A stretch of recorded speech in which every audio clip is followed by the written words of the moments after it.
I don't know if you guys have been paying attention to our modern society, but the younger generations of people are full of entitlement.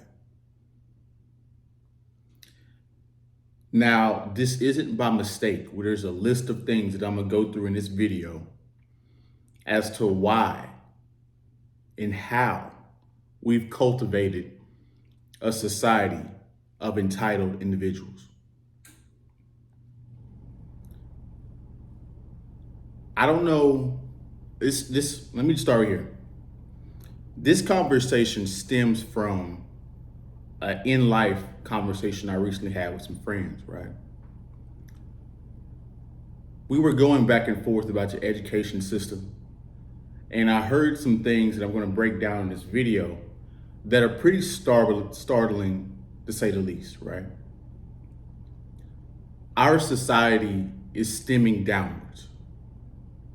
We're declining.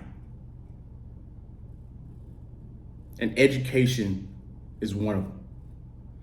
So before we get too far into the videos, I got 4 reasons why, and I got one that just popped up in my head. But 4 reasons why how we created a entitled generation of people, right? So I just want to remind you guys, like, comment, subscribe, share the video if you like the video. If you guys want to support the channel, all the ways you can support are in the description below. So, broken families. Now, a lot of y'all are saying, hey, like, how would we cultivate a entitled generation from broken families? Broken families is a negative thing. Wouldn't it kill their confidence? Wouldn't it kill their entitlement? Actually, it's the reverse. Since there's so many broken families and there's not fathers in the home to instill discipline, right? Women instill emotions, men instill discipline, right? Order, chaos, right? This is the yin and yang of women and men and how it's supposed to work together to create a balanced child, right? So since there's no man in the household, the children only come up with emotional wherewithal, no discipline. They don't even know what it takes to get certain things because they're brought up with the ideology of a woman, right? Now, like I said before, we do live in a society of an economy where women can work, but women don't really feel the consequences like men do. So her conveying that to the children isn't going to hit as hard, especially a young boy, as it is if it's a man in the household, right? And on top of that, that woman, that mother's probably working around the clock. So she's probably not even at home to even instill these things into her child all the time, right? So that's just one part of it. We've cultivated it in the fact of broken families because we don't have any discipline coming from the father, right? That's your first teachers. The parents are your first teachers. Next, and this stems from the conversation I've had with numerous teachers that are teaching in the young schools today.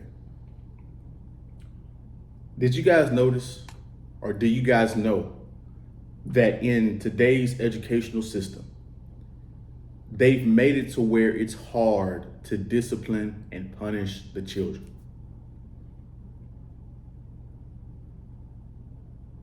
So you're not getting it from home, right? See, at least back then, right? If you didn't get it at home, you got it at school. You used to have the paddling things that used to go on in school if you got in trouble. Now those things are completely gone away, right? There's no paddles in schools anymore, right? Nonetheless, this teacher said this specific thing, right? And I'm paraphrasing what she said, right? It's gotten so bad that even the principals can't even rein the children in. It's gotten so bad that teachers' hands are tied when it comes to discipline and punishment. So they literally have to let the child do what it's going to do and then just send them to the office. She can't say stop and you will not do that and just yell and go all out on the child like back in the older days, right? And then on top of that, because it goes back to the parents want to take their child's spot in the argument. They want to take their child's side of the argument, right? 9 times out of 10, because they think they've cultivated a good child, not knowing the child is manipulating them and the teachers and the principals and all of everybody above, right? So they can't punish the child. And then on top of that, the parent comes in and says, you can't punish my child neither. So oftentimes these people get slapped on the wrist. These children get slapped on the wrist, right? And sometimes, and this is what makes the shit even worse, right? They might actually get a reward. In the conversation, she states, yeah, one of the guys just, they just got time out and then they got ice cream, to calm them down. This is how we're cultivating a society, a non-productive group or generation of people. Next, it's in sports. Just for participating in sports, you get a participation trophy, right? So not only does first place get a trophy, but last place gets a trophy as well, right? Which distorts and creates this illusion of being equal, right? As I look back on it, I can tell you guys how bad it is. When I was coming up, I had a football coach and we would practice, football. But how he had regimented and scheduled the practice, right? It seemed like every 10 to 15 minutes, we would have a break. And the coach would give us, I never took it because I was a young, smart child, right? But the coach would take a break and then he would hand out candy to the kids during the break.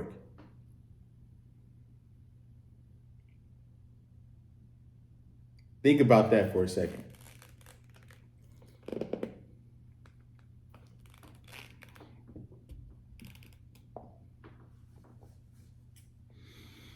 And to put insult to injury, you have feminism and wokeness. Feminism says that with affirmative action, which affirmative action has been overturned recently. But you have this ideology being taught to women that they could be strong and independent and that they don't need a man and that they're going to be the CEO of a company by 30 years old. They just stick to their careers and prolong their baby making years, they'll have a 6-figure job, which is a lie. And we're seeing the results of it right now because women are not having babies at high rates, which is declining our population, right? On top of that, you got simps co-signing this behavior, which is giving a level of entitlement to women and inflating their heads to a level to where you can't really rein her back in. She's in a delusional space now. And the thing is, I was watching a podcast recently and the dude was trying to tell her the real stuff about how women, as they get older, their options decrease, right? And the woman was like, that's not my experience.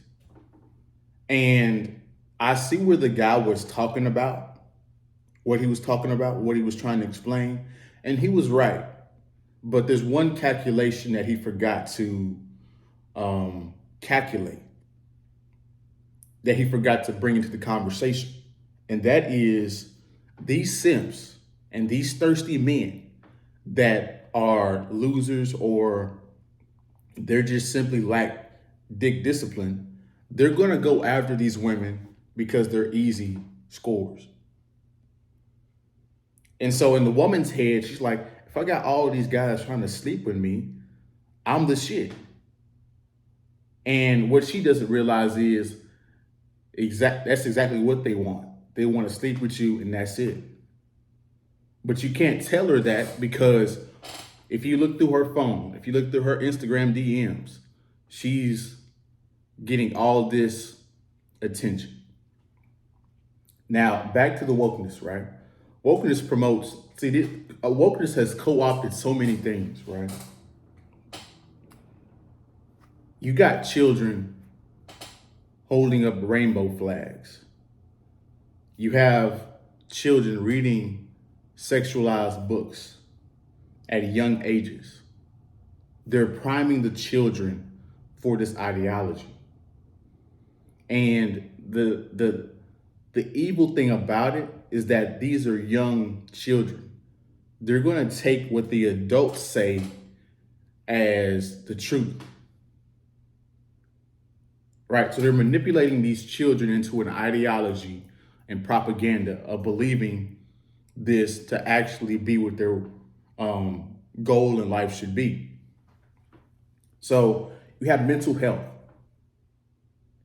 Mental health is the actual good thing we've recently discovered. It's a real thing. It talks about your emotionality. It talks about, receiving help for trauma. Of course, you got CTE in football, right? Mental health is a real thing. But since wokeness has co-opted mental health, now, if I don't feel like going to work, if I feel a little off, I'm not going to come into work. I'm going to stay at home because my mental health isn't right. It's become an excuse now. Depression is an excuse now. Men and women have always dealt with depression and sadness and all these different types of things, right? But they still had to go provide for the family. They still had to raise the children. They had to work through their bad emotional feelings.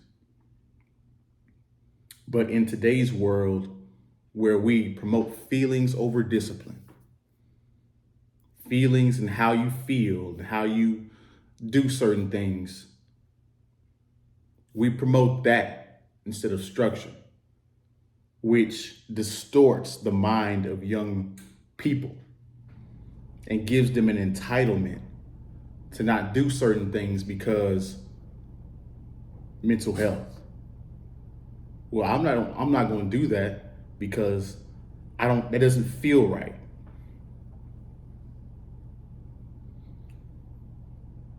This is only going to get worse because there's no types of correction. There's no effort. There's not enough efforts on either side to change this and bring any change and bring any hope and bring any structure back amongst the families, amongst the teachers in school, the principals, amongst sports and promoting discipline. Like, where can the children go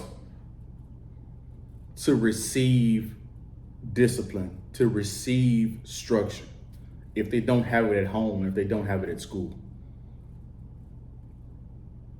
So you got a kid that's 0 to 18 that's going to grow up and have an entitled state of mind, which is going to hurt the job workforce, which is going to hurt government, because these are the groups of people that are supposed to grow up and be your leaders. Now, think about that for a second. Do you have faith in these feelings in this entitled generation to lead you to a good place?